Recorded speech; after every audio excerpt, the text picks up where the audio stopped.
They said 5,000 subscribers in 5 days was impossible, and maybe they were right, but I had one shot and all my savings gone, the courses, the mic, the edits, the scripts, the voiceovers, all in, no plan B, just a dream and a borrowed time limit before doubt swallowed me whole.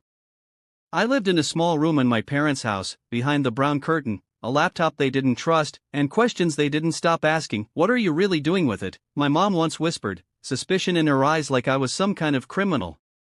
My father didn't believe in YouTube, not the faceless kind, not the kind where no one sees you. If your face ain't on it, it's shady, he'd say, and I'd just nod, pretending not to hear the way he said it like I'd already failed before I began.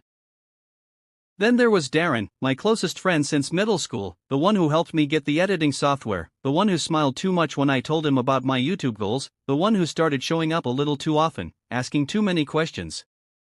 It started with a voiceover I uploaded at midnight, a story about lost dreams and second chances, faceless but full of heart. I remember refreshing every hour, praying for views, praying someone out there would see what my own family refused to.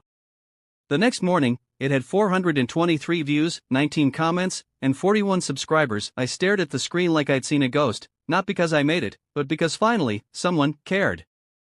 I showed my mom the numbers, excited like a kid with a report card, and she barely looked, only asked if the money came from honest means, her words colder than the tile under my bare feet. Darren came over that afternoon, looked at the screen, then at me, then at my laptop like it was made of gold. Damn bro, he said, you gonna be rich soon, but something in his voice felt off, like envy hiding behind a smile. He started asking questions about my AdSense, about my passwords, about how much I was making now that the views were rising. I laughed it off, but the air between us started to shift, thinner now, harder to breathe. On day 2, I hit 1,200 subscribers. One of my shorts went viral, voice only, faceless, yet powerful, something about honesty and regret, and the comments poured in. You saved my night. This hit me hard, and I felt. My dad heard me celebrating, came into the room, and asked, how much do you think people fall for lies like this? That's when I knew he wasn't just doubtful, he was convinced I was scamming someone. I tried to explain algorithms, storytelling, emotion. But he'd already walked away, muttering something about police and the internet and young men going astray, and I felt like a stranger in my own home. Darren started staying longer, too long, like he was waiting for something, his eyes always shifting to the laptop, to my phone, and the questions never stopped. What if someone else took your idea, he said once, wouldn't be fair, right? I started locking my laptop, closing tabs, getting paranoid even when he wasn't around, and still, he called me bro, still smiled, still helped me plan titles, but his eyes were calculating, like he was counting something I couldn't see.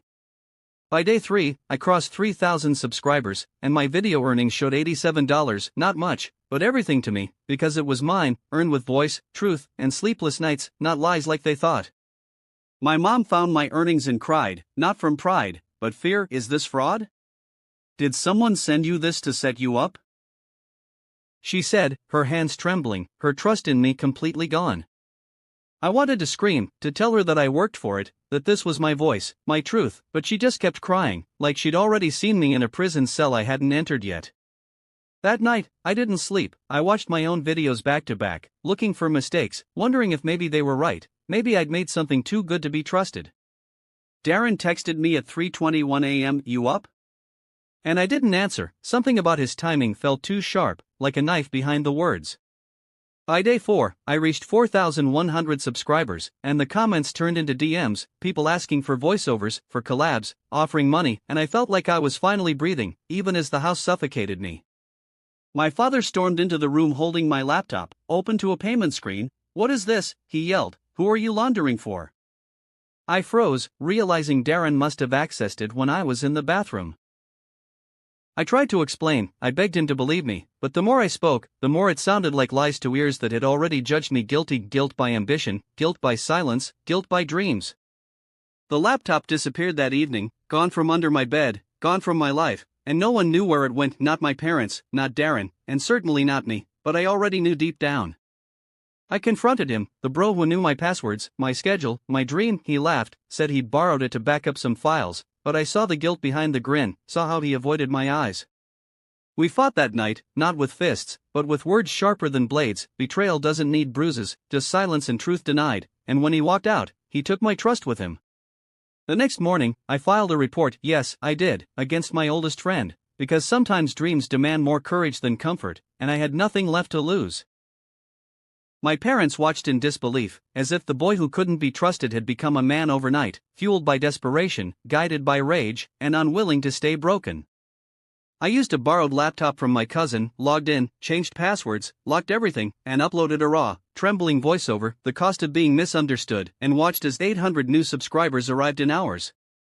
Darren's account went live that night, a fake channel using my scripts, my voice cut and stitched, like a Frankenstein of my soul. I reported it, and I cried like a child left in the cold. YouTube took it down within 24 hours, but the damage lived longer inside me, between my parents and me, and in the space where friendship once stood. By day 5, I hit 5,071 subscribers, and the channel was real now, the earnings real, the community real, but what I lost on the way, no number could ever restore. My mom came to me with tea that morning, said nothing, just placed it on the desk and left. But it was more than silence, it was a beginning, a quiet apology. My dad watched one of my videos, the one about fathers who never say they're proud, and when I walked past him, he looked up, not angry, not proud either, but present, for the first time. Darren called once, from an unknown number. I didn't answer, and that silence was louder than any fight we ever had.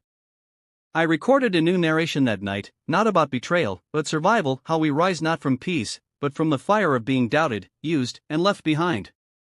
People shared it across platforms, hundreds, then thousands, and emails came in, speaking gigs, podcast features, partnerships, all for the boy whose own house called him a fraud. I moved out 2 months later, not in anger, but peace. I hugged my parents, told them I loved them, and they cried, because sometimes forgiveness needs time, not proof. The laptop was never recovered, but I didn't need it anymore. I had a new one, paid for by truth and late nights, not shortcuts or stolen dreams. Sometimes I still think about Darren, wonder what drove him. Was it jealousy, was it fear, or did he just want what I had without the pain I paid?